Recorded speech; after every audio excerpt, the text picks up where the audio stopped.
Welcome to the Deep Dive, your shortcut to getting well-informed fast.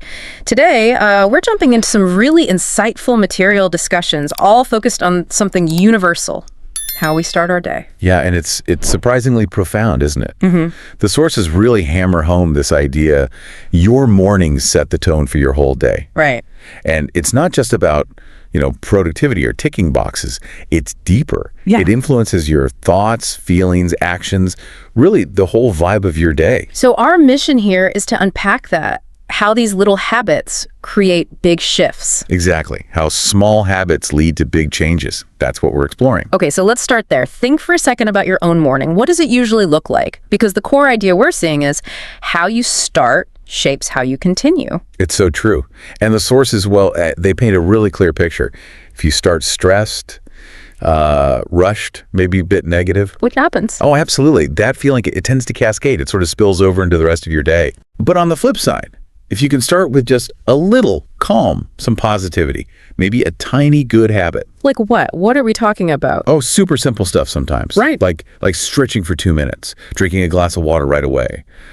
Maybe just writing down 1 or 2 things for a to-do list. Okay. These little things, they give you a much better shot at having a good, focused day. It's a powerful concept, really. It really is. Okay, so to put this into practice, it helps to, speak the language. The material we looked at introduces some key vocabulary, kind of the building blocks for talking about habits and growth. Absolutely essential terms. Let's break them down. First up, habit. Okay. The definition given is something you do regularly, often without thinking about it, like brushing your teeth. Pretty automatic for most people. Got it. Then, routine. This is a set of actions you regularly do, usually in the same order.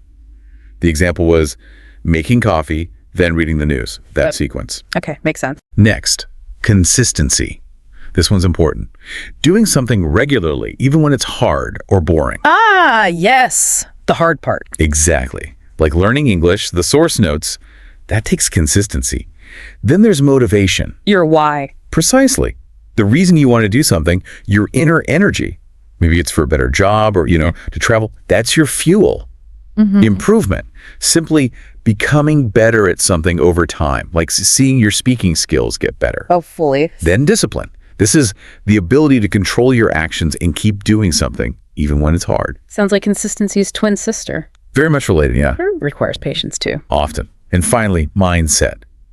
The way you think about something, especially whether you think positively or negatively. A positive mindset, the material suggests, helps you improve faster. That's a great list. Understanding the terms is one thing, but how do people actually, use this language day to day? The sources had some examples there too, right? Yeah. Useful phrases. They did, yeah. And these are phrases you hear all the time, like build a habit. That usually means starting slow, taking small steps. Okay. Or stick to a routine. That's about maintaining it, keeping it going regularly. Right. Make progress. That's about seeing yourself move forward, improving. Acknowledging the improvement. Exactly. Keep going. That's the encouragement, right? Don't give up when it gets tough. And maybe the most crucial one, start small. Start small. Seems to be a recurring theme. It really is. Yeah. Begin simply. Don't try to overhaul everything at once. Yeah. These phrases are just, how we naturally talk about making these kinds of changes. And speaking of natural talk, I thought the mini conversation examples were really insightful. They showed people actually doing this. They were great little snack shots. So there was one between Sarah and Mike. Mike's got all this energy. Yeah, why? Because, he says, I've started waking up earlier to go for a walk. Ah, the early morning walk. Right. And Sarah says what many of us feel. I wish I had the discipline for that. Totally relatable. But Mike's response is key. He says, it was hard at first, Okay, honesty. but now it's part of my routine. And how did he do it? He says, small steps. Just 10 minutes a day. I kept it simple. 10 minutes. Okay, that feels doable. Right. Then there was another one, Anna and Tom. Tom's apparently very cheerful. Cheerful Tom. What's his secret? A new routine, some yoga, reading, a healthy breakfast. And he says he feels calmer, more focused, and more positive. Wow, okay. And Anna, she's interested, wants to try it. Tom's advice, again, super practical. Just pick one simple habit. Start small. There it is again. Yeah. He even suggests maybe write down one positive thought each morning. just one thing. I love how these examples pull out those phrases we just talked about. Like Mike saying, I've started. That's the present perfect, right? For something new that's still happening. Exactly. And then it's part of my routine that feels more established, more like the present simple tense. And obviously small steps, small changes made a big difference. It really shows how this language works in real life. And that grammar point is actually highlighted in the sources, the difference between present perfect and present simple for habits.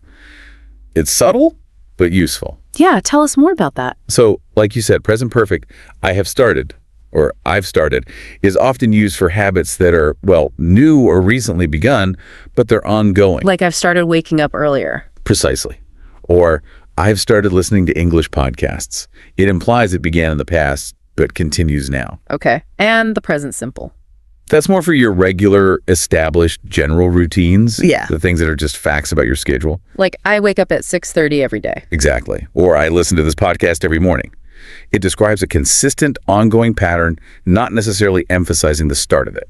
That's a really helpful distinction. Good to notice that in conversations. It is. And just briefly, the sources also mention pronunciation. Clear speech helps with consistency in communication practice. They listed some useful words for these morning habit conversations. Yeah. Like what?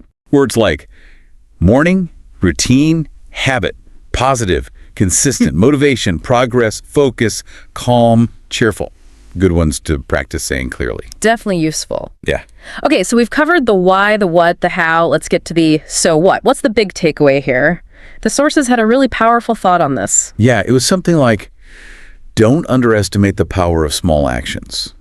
Every big change starts with a tiny step. I like that. Don't underestimate the small stuff. Exactly.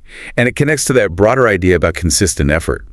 Another quote was, success doesn't come from what you do occasionally.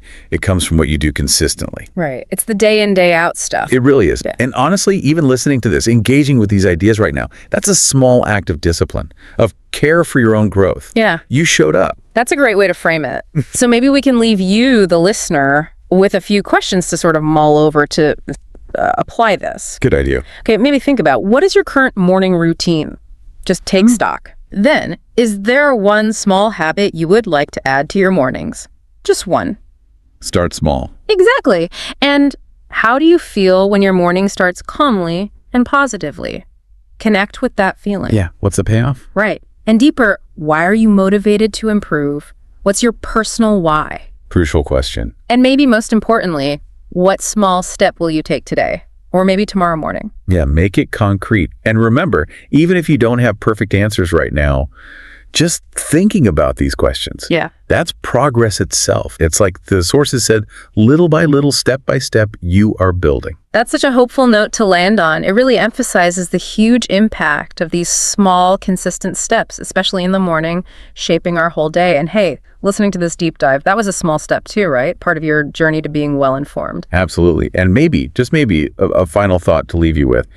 If how you start shapes how you continue, could we flip that? Well, what about the end of your day? Could a small, intentional action at night help set the stage for a better morning tomorrow? Oh, interesting. Like creating a positive loop. Exactly. Setting yourself up for success, not just in the morning, but starting the night before. Something to think about. Definitely something to chew on. Thank you so much for joining us for this deep dive. We really hope you can take these ideas and run with them. We look forward to our next deep dive together.